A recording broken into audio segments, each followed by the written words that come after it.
Kisah derita tentera musuh oleh segenggam pasir. Rasulullah sallallahu alaihi wasallam adalah seorang panglima perang yang luar biasa, tidak pernah meninggalkan tentera baginda meskipun sesaat. Sentiasa memberikan semangat kepada tentera yang berjuang dengan hati yang tenang.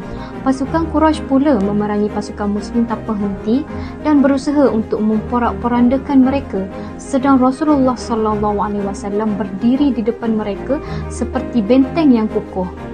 Ketika baginda melihat keteguhan para sahabat menghadapi musuh dengan penuh keberanian dan setiap kali musuh maju, pasukan Islam terus mendapat semangat dari Nabi mereka.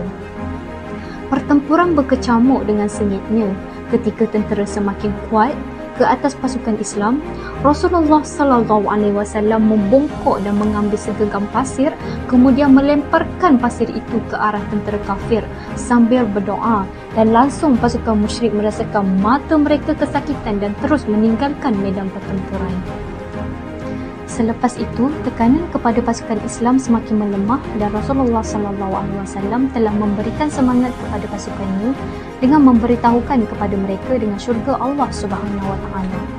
Menjelang petang, kedua belah pihak merasa sangat letih. Mereka semua berhenti dan meninggalkan medan tempur untuk beristirahat.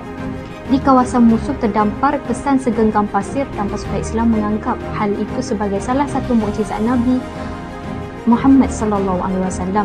Mereka mengucapkan kesyukuran kepada Allah manakala pasukan musyrik sama sekali tidak mampu memahami apa yang telah terjadi.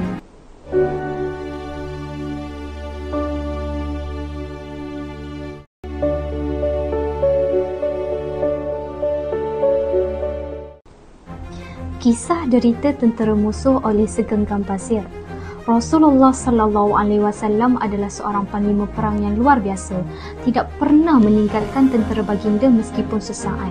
Sentiasa memberikan semangat kepada tentera yang berjuang dengan hati yang tenang.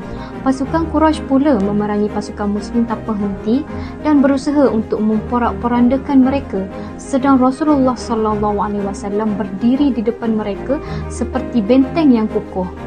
Ketika baginda melihat keteguhan para sahabat menghadapi musuh dengan penuh keberanian dan setiap kali musuh maju, pasukan Islam terus mendapat semangat dari Nabi mereka.